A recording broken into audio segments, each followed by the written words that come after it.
जय माता दी दोस्तों, आप सभी को शारदीय नवरात्रि की ढेर सारी शुभकामनाएं। माँ भगवती की कृपा आपके घर परिवार पे सदा सर्वदा बनी रहे, ऐसी कामना के साथ एक और न्यू वीडियो की शुरुआत करती हूँ।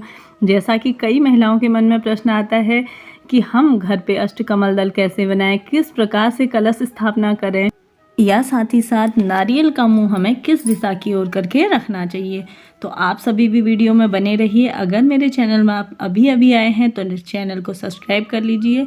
सबसे पहले आप सभी को क्या करना है, चावल रख लेने हैं, उसका अष्टकमल दल बना लेना है। साथ ही मैंने यह लोटा ले लिया है, इसमें आपको कुछ बूंदें गंगा जल की डाल लेनी है और साथ ही शुद्ध जल भर के रख लेना है। मैंने इसमें भर के रख लिया है। इसके बाद आप सभी को टीके से इसमें स्वास्तिक बना लेना है। इस तरह से आप पूरे में टिक्कियाँ भी लगा सकते हैं, नहीं तो स्वास्तिक अवश्य से ही बनाना चाहिए। यह घर में सुख समृद्धि और नकारात्मक ऊर्जा को दूर करता है, घर में सुख समृद्धि का वासा करता है।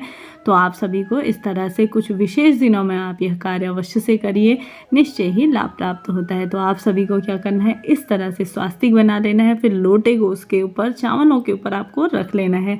इस तरह से कलश स्थापना आप सभी को ले लेने हैं आम के पत्ते।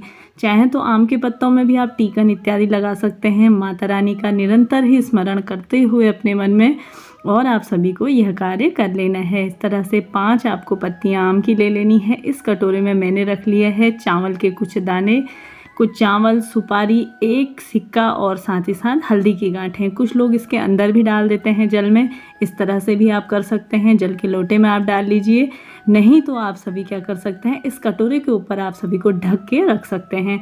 लौंग का एक जोड़ा रख लीजिए। इस तरह से आपको सभी चीज़ें रखने के बाद इस तरह से इसमें मौली बांध लेनी है। निरंतर ही जय माता दी का स्मरण लग कीजिए या कोई सरल सा मंत्र आप अपने मुंह पे जाप करते हुए यह कार्य कर लीजिए। इसके बाद आप सभी को बता दूं कि नारियल को आपको किस तरह से रखना है। नारियल का मुंह दोस्तों, माना जाता है कि नारियल का मुंह ऊपर की तरफ हो तो उसे रोग बढ़ाने वाला माना जाता है, नीचे की तरफ हो तो शत्रु बढ़ाने वाला माना जाता है, और साथ ही पूरब की ओर हो तो वह धन का नाश करने वाला माना जाता है।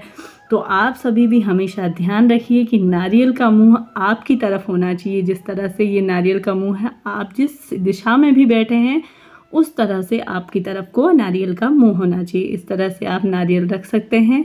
इसके बाद आप सभी इसमें टीकन इत्यादि लगा लीजिए। इसमें चावल, फूल, अक्षत सारी चीज़ें आप रख सकते हैं। चाहे तो आप मौली बांध लीजिए, चाहे तो आप चुनरी बांध सकते हैं। तो मेरे पास चुनरी है तो मैं चुनरी उड़ाऊंगी, क्योंकि नई चुनरी है। तो आप सभी भी क्या कर सकते हैं, चुनरी नहीं है तो आप इसमें मौली लपेट सकते हैं। दोनों चीज़ों में से कोई भी आप कार्य कर सकते हैं।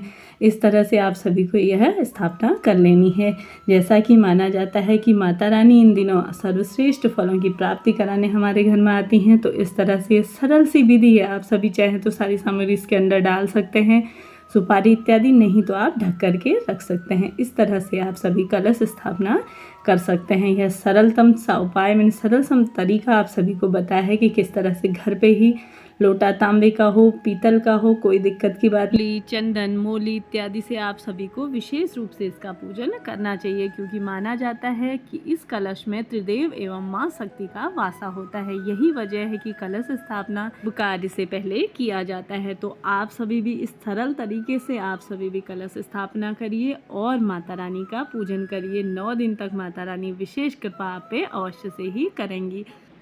इसी तरह से नई नई वीडियो मैं आप सभी के लिए लेकर के आऊँगी। साथ ही साथ मेरे चैनल में कथाएं भी सुनाई जाती हैं। तो नवरात्रि का पूरा आप सभी के लिए समस्त जानकारियाँ मैं लेकर के आऊँगी। मिलते हैं अगली वीडियो में, तब तक के लिए नमस्कार।